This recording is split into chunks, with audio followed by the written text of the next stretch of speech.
Good evening and welcome to Feet Forward. My name is Chris Martin with the Illinois Podiatric Medical Association. November is Diabetes Awareness Month, and this evening we have a special guest to talk about ways to prevent and treat that rather insidious public health problem. With me tonight is Dr. Neil Horsley from Rosalind Franklin University, Scholl College of Podiatric Medicine. That's correct. Did I get that name right? Yes, indeed. Okay.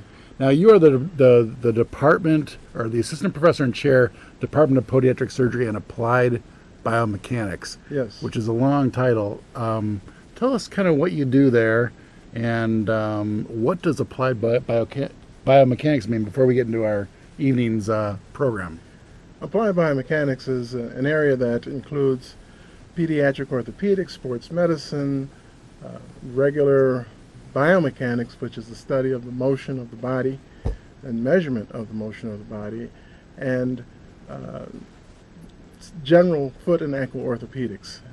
Then the Department of Surgery, we teach the students how to do surgical procedures, how to work with OR. That means in the operating room they learn how to scrub, how to gown and glove, how to pass instruments.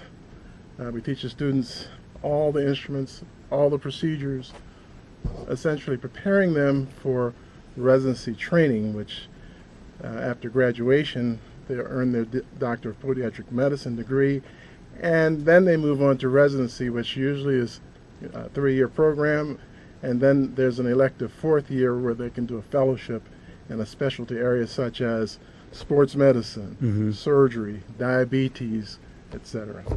That's great. That's great. Now, before you went to Rosalind Franklin, you were in private practice in Chicago, were you not? Yes, I still am in private practice, 231 East 75th Street. The phone number there is area code 773-651-2311 in case you have a concern about your feet that you would like to call and schedule an appointment. Certainly, I or one of my associates will be happy to take a look and provide you with information that would help you to resolve your problem. What kind of patients do you typically see in your practice, in your private practice, before we get into your diabetes topic? Well, I'm board certified in surgery, so certainly I have a surgical practice, but I consider myself a general podiatrist, so therefore I see all ages from newborns to the elderly. And the age group really doesn't make a big difference in terms of problems that are presented. Of course, pediatrics has their own niche of problems because of their growth and development. Sure. But as adults, their problems also can stem from their childhood, problems that were not diagnosed or misdiagnosed when they were children, and these problems now are affecting them during their adult years. So the people who want to do walking or jogging or other sports, they may find difficulty because of a foot problem that has developed. They think is new, but has actually been there for many years, but because of the new activity, it surfaces.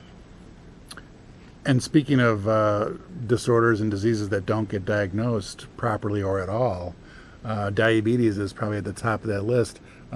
Before the show, I was doing a little research and updating some of the public health statistics that the CDC and the Illinois Department of Public Health keeps, and the numbers are pretty staggering. 26 million people with diabetes, but the kicker is there's 7 million who have it and don't know it.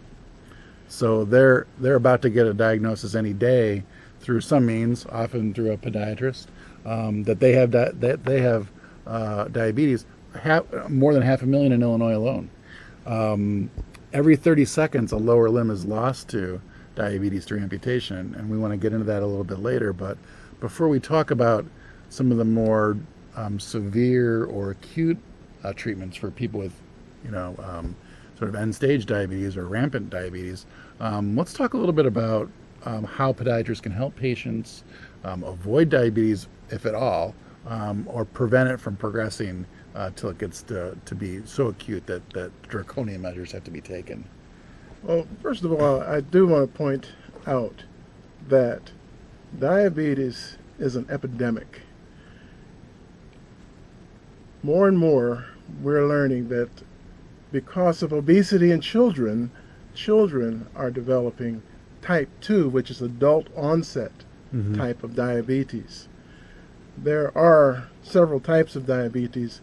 The ones that you're most familiar with are types 1, which is the juvenile, and type 2, which is the adult onset. Both are slightly different mechanisms, but the results are the same: how the disease affects the body, how it affects the blood vessels and nerves, and of course all the other structures of the body is affected by this insidious type of disease.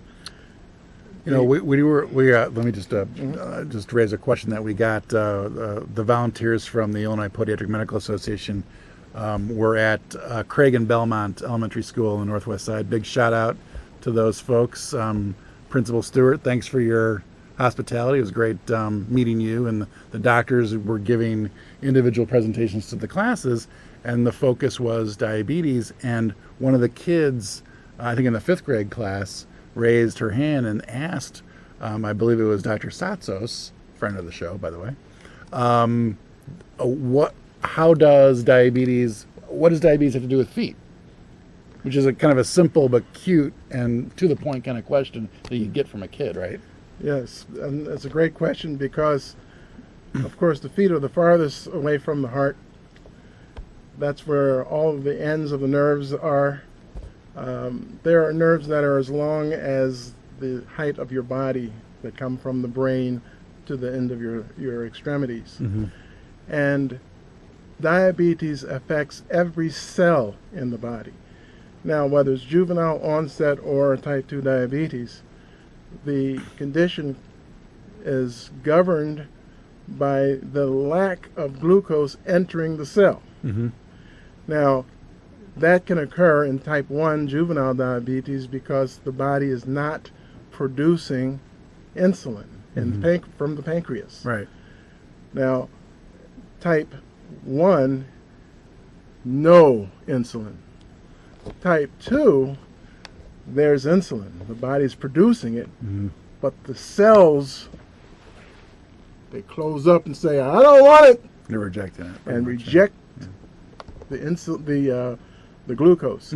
So at that point, you could be eating your regular foods, you could be doing your exercise, but you can't figure out why all of a sudden you're tired or you're getting headaches, and the fatigue is really interesting. The GI upset, your stomach starts churning, or pain in the stomach. But the things that happen in the foot and ankle are nothing like the more gross occurrences that, like, for example, if your stomach aches, you can say it's my stomach. Right. In the foot and sometimes in the hands, they get numb. You don't even know it. If you step on a nail, you don't know that you've stepped on it.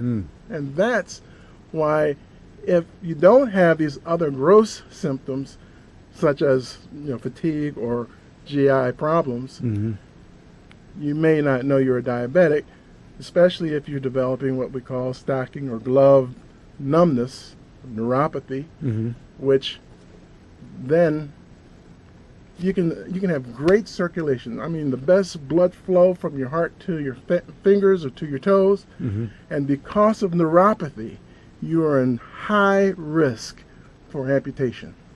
And podiatrists we're the vanguard to not only diagnose these problems, but also to prevent the awful problems that occur as a result of the nerve damage and as a result of the diabetes.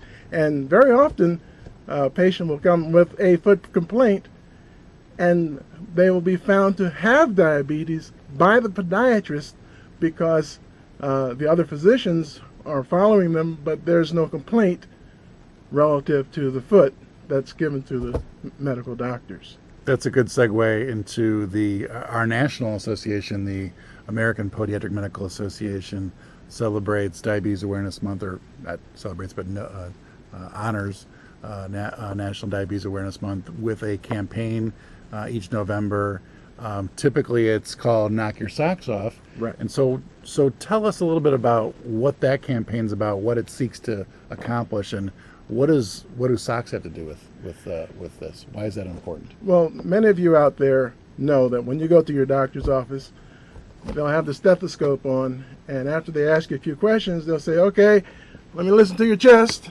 Okay, let me listen to your back. Okay, deep breath. Oh, that's good. All right, yep. Okay, you can go." Well, did they look at your feet? So the key is kick your shoes off, kick your socks off, and say, "Doc, take a look at my feet too, please," because that's how they can discover that you're a diabetic.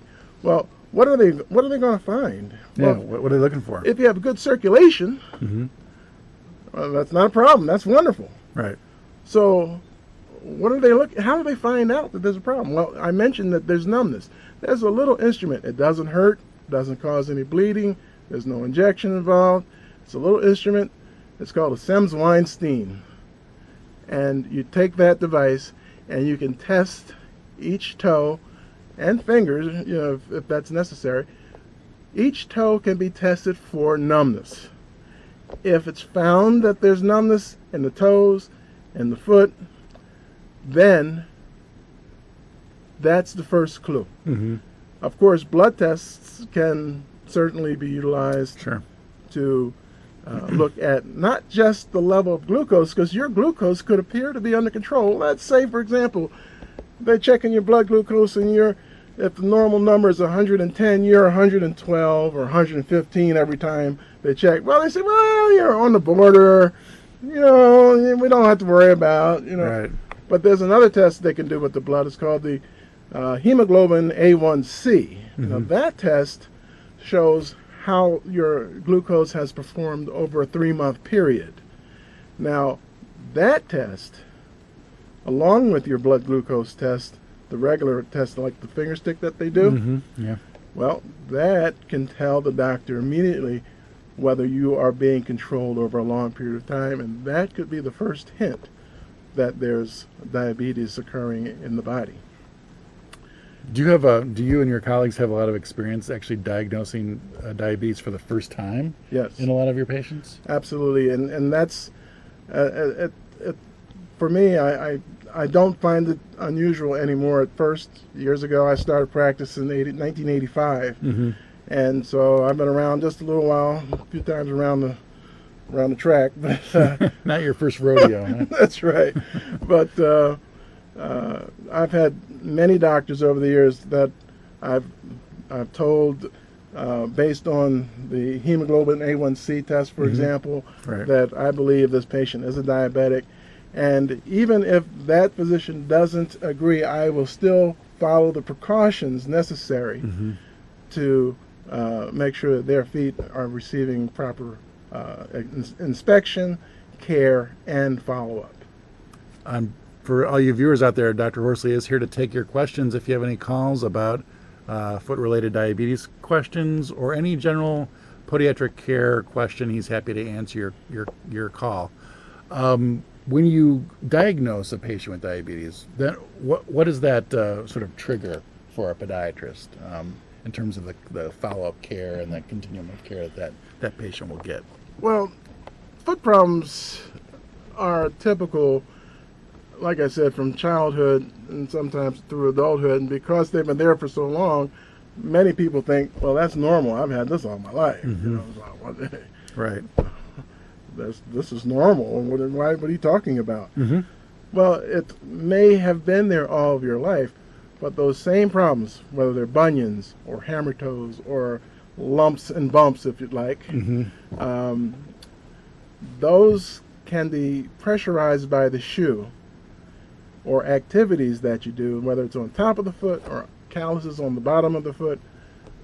The pressures that are placed on these lesions can cause breakdown of the cellular tissue at that level. That breakdown can lead to the development of foot ulcers, and again, that can lead on to infections, eventual gangrene, and unfortunately can lead to amputation. So if we can catch that early, I'll tell you, there's a little eponym that we use, VIP, of wound care.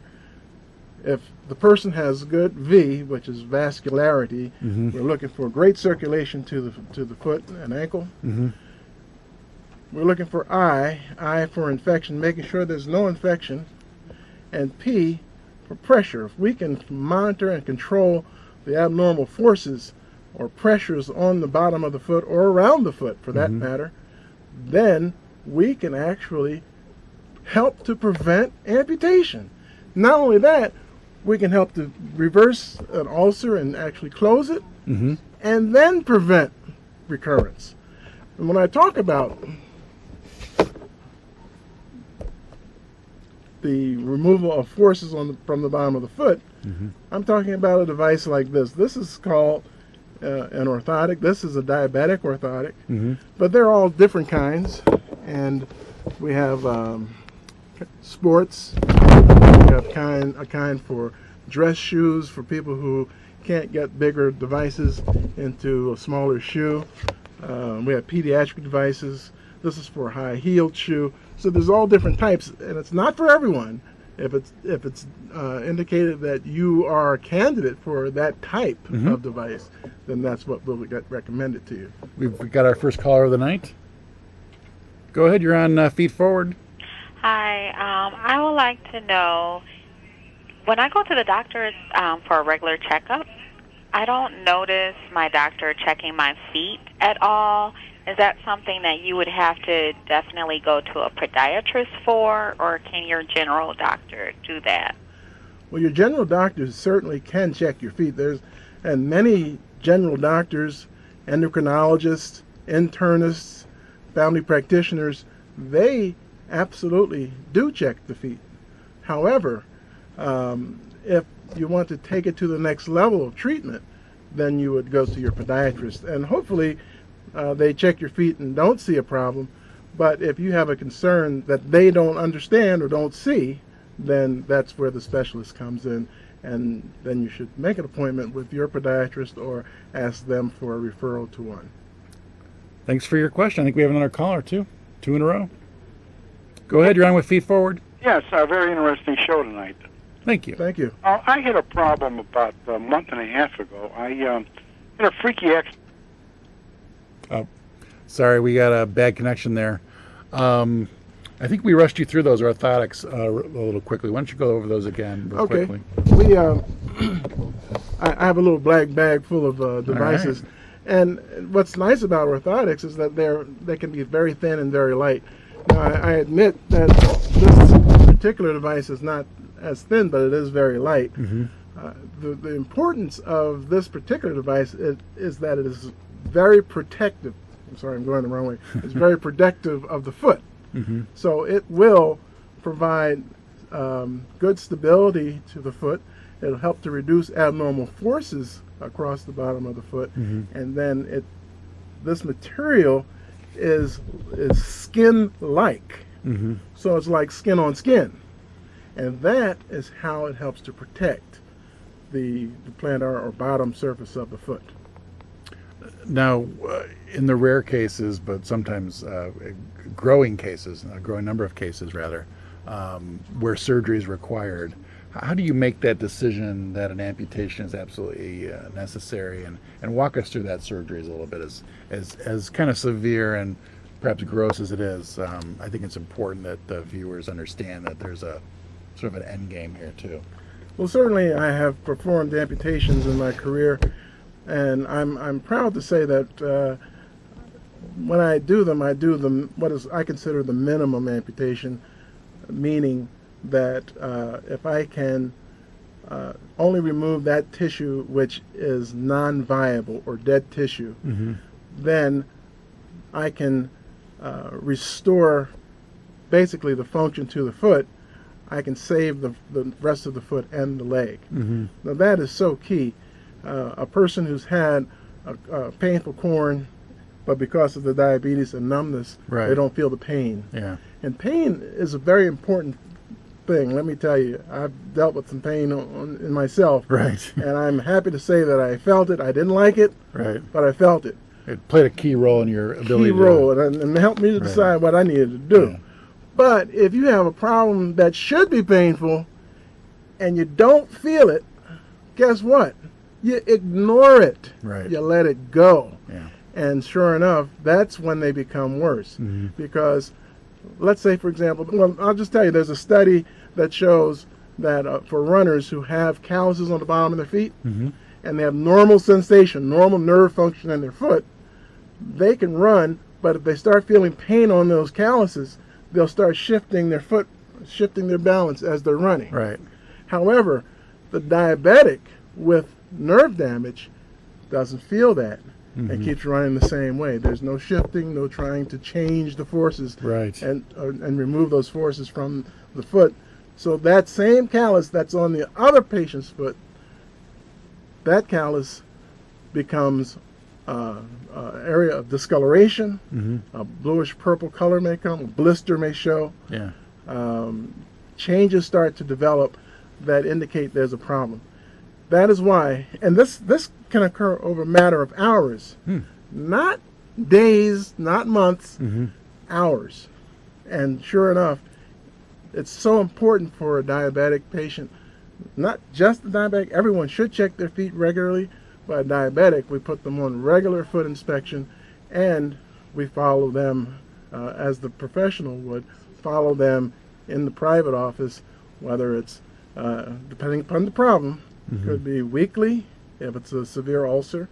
It could be monthly if it's some other issue, or it could be every 3 or 4 months, depending upon what the problem is. So not everyone gets the same follow-up. It's not a cookie cutter process. Right. Of course. Everybody gets treated as an individual, and their program is customized to their personal needs. For the surgical patients, are these patients that have typically let their diabetes go for 10, 15, 20 years? And I guess that's the bad side, but then the upside is there a way to intervene even after 10 years and still make a difference? Yes, the difference can be made at any point in time as soon as you get in for care. We're going to have to take a interrupt you. caller We've got a caller, and we've only got a couple minutes to go. Go ahead. You're on Feet Forward. Hello? Hello. Hello? Could you tell me how often should you go to a foot doctor? Well, if you have no systemic problems like diabetes or gout or high blood pressure, if you have no outward problems, you should at least go in for your initial visit to establish yourself with an examination that would help you to understand what the problems are. And at that point, it can be determined that there is a need to come once a year, every 6 months, every 3 months, or every week, depending upon, and some people need to come every other day. It depends upon what the problem is. And if you need a referral to a podiatrist, you can visit the IPMA's website. You can see the link on our screen there at ipma.net, or call the 800 number, which is 888-869-3338, and you'll get a referral to 3 or 4 podiatrists in your neighborhood that are all IPMA members and excellent people, just like Dr. Horsley to go see. That's wrapping up the show. That went fast, just like you promised. Just like I promised. Returning guest here. So we will be back in December for another show. Until then, visit the IPMA website if you have any questions, and we will see you in December. Chris, thank you so much. Thank you, Dr. All Horsley. right.